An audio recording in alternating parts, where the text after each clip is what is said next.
안녕하세요. 이학기 목사입니다. 오늘부터 매주 화요일 말씀 나눔에서는 자녀들에게 전했던 말씀을 조금 바꿔서 함께 나누고자 합니다. 신명기 1장 1절에서 8절입니다. 우리가 사용하는, 이제는 없으면 안 되는 휴대폰, 자동차와 같은 것을 움직이도록 하는 게 있습니다. 텔레비전, 냉장고, 세탁기, 에어컨 등도 마찬가지입니다. 우리는 이렇게 움직이도록 하는 모든 것을 한 단어로 에너지라고 부릅니다. 그렇다면 나를 움직이게 하는 에너지, 내 인생을 변화시키려는 그 에너지는 무엇일까요?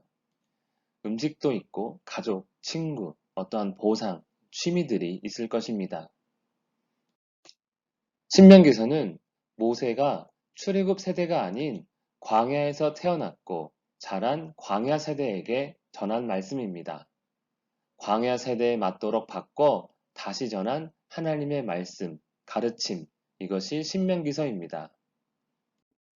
출애굽 세대는 시내산에서 모세를 통해 하나님의 말씀, 곧 이스라엘을 향한 약속과 하나님의 백성으로서 지켜야 할 법에 대해 들었습니다. 그것이 레위기입니다.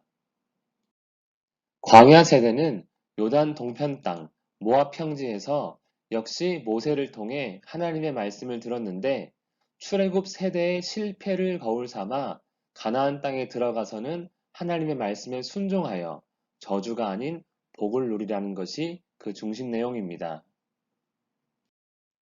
출애굽 후 이스라엘은 가나안 땅에 대한 약속을 믿지 않은 대가로 인해 40년간 광야에서 방황을 했습니다.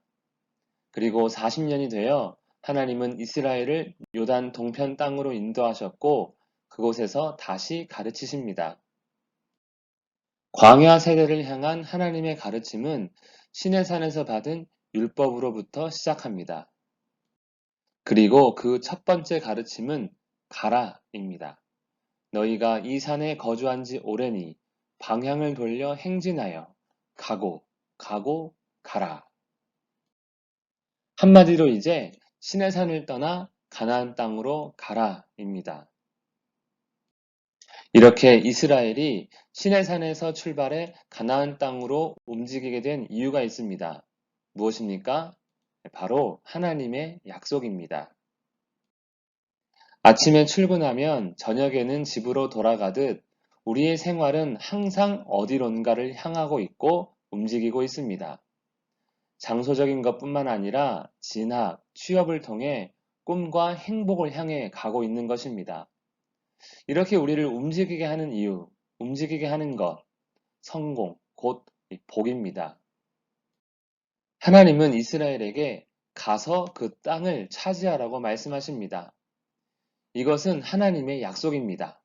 그리고 이스라엘의 성공이요, 그들이 누릴 복입니다. 이스라엘을 움직이게 하는 것, 바로 하나님의 약속이요, 그 약속 안에 감춰진 복인 것입니다. 지금 나를 움직이게 하는 것은 무엇입니까? 많은 것들이 있겠지만 이제는 우리에게 약속하신 예수 그리스도와 그를 통한 하나님 나라의 길을 축복합니다. 기도하겠습니다. 살아계신 하나님 아버지, 우리의 삶의 이유와 삶의 목적이 예수님 되기를 원합니다. 물질을 위해 다른 것을 위해 사는 것이 아닌 주를 위해 사는 우리가 되게 하옵소서. 예수님의 이름으로 기도합니다. 아멘.